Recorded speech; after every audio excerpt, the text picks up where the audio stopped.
Welcome to the second of many videos where we are going over all 120 questions that I could find from the media tour during the 24 hours between the servers going offline at the end of Shadowbringers and the launch of Endwalker. That does mean these might have spoilers in them as we talk about things from the lens of people who have played Shadowbringers, but they will not have Endwalker spoilers in them because I haven't played it yet. So we know more than the people who asked these questions did at the time because we have had a live letter and patch notes since then. But this is also a chance to go back and put those questions together and see if we can learn some additional depth about Endwalker as we prepare to charge into the finale of the Final Fantasy story.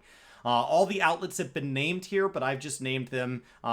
When we have creators, just keep in mind that, like, for example, this one has a Jesse Cox name. That's because I watched it on the Jesse Cox channel, but Jesse Cox's interview was actually between JP and Jesse. And so just keep in mind that the questions formatting and stuff is going to vary interview over interview, and I am TLDRing this, so if you want to go look up those sources, you can find the longer form. I put these in context, and today is about Tell Me a Story, the second of the lore-related videos, of the two lore-related videos for the 120 questions.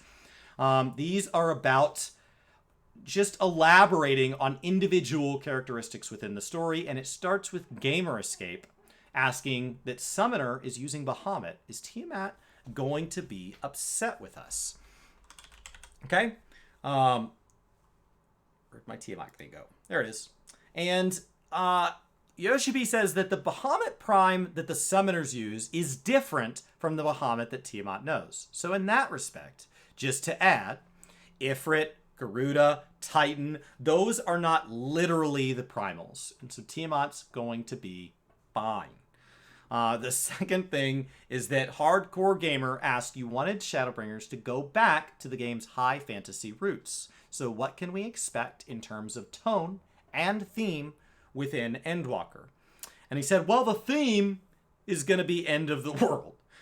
Previously, when they were asked this, the head writer for the story said that the theme would be have fun because she didn't want to commit to a theme as the writer because she just, if you take something away and you had fun, that's great. She was concerned that if she said something, people would think if I didn't get that as the theme, I'm doing it wrong. So the true theme for Endwalker is have fun. But Yoshi P says here the theme is, well, it's the end of the world. So Garlemald and Thavner were the two locations that had the fewest spoilers. So just know that he can't really talk about any other zones because everything else gets more spoilery from there. And so we're going to follow that up with a massively overpowered post on why is now the right time to end the Hydaelyn and Zodiark storyline. Now, Yoshi P has said that he is a huge fan of long-running serial television shows like Lost and The X-Files. But one of the problems with long-form storytelling like that is you run into the potential problems of overextending the central story premise and putting off resolution until it starts to feel ridiculous. He feels confident that this is the right time to bring this to a resolution. It keeps the stakes and the building of that from feeling overwhelming and that they're never going to find resolution.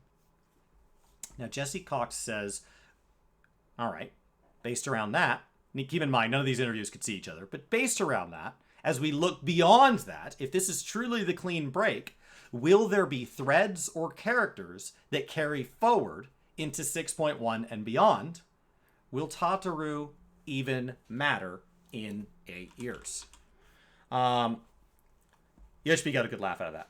With the Hydaelyn Zodiark ending, you won't just be on like a new planet and start some new adventure.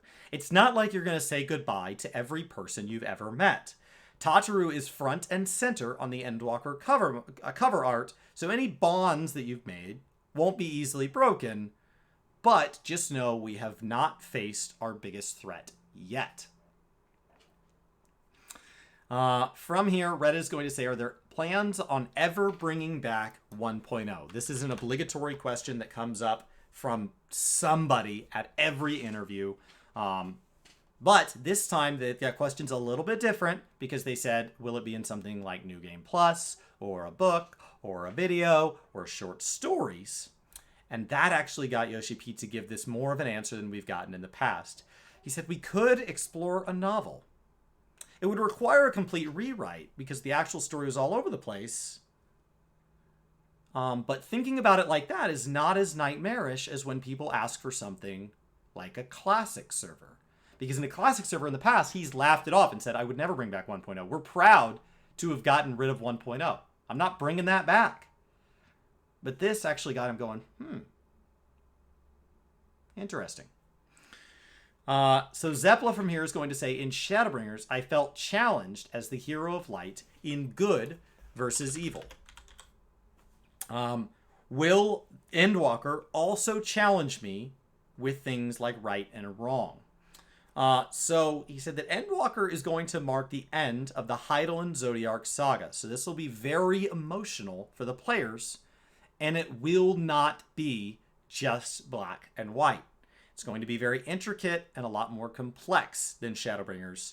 And he said there will be a lot of cases where you wonder what's happening here, and you can start to question that within yourself. All right. So these are TLDRs of these questions and answers. I encourage you to go look up the originals if any of these questions are something that you want more on. I am trying to make them contextually function as a themed interview, because when people ask interviews, they're asking all the questions they want to know all over the place. And so I have organized these in what I feel are categories that start to make these questions function as more of a conversation between the community and Yoshi P and dev team, and build that connection. But definitely go check out any or all of the creators that I list in these videos. And I look forward to talking more in videos about Endwalker. I will keep things pretty spoiler-free until January 3rd. And then after January 3rd, we'll have a conversation. I'm going to give everybody a month before I really start diving into it. And if there is anything posted about Endwalker, it'll probably be like, hey, it was really great because I liked the thing about the thing. And it'll be super vague like that. So hopefully that helps get you guys ready, and I hope by the time you're watching this on YouTube that you are already enjoying Endwalker.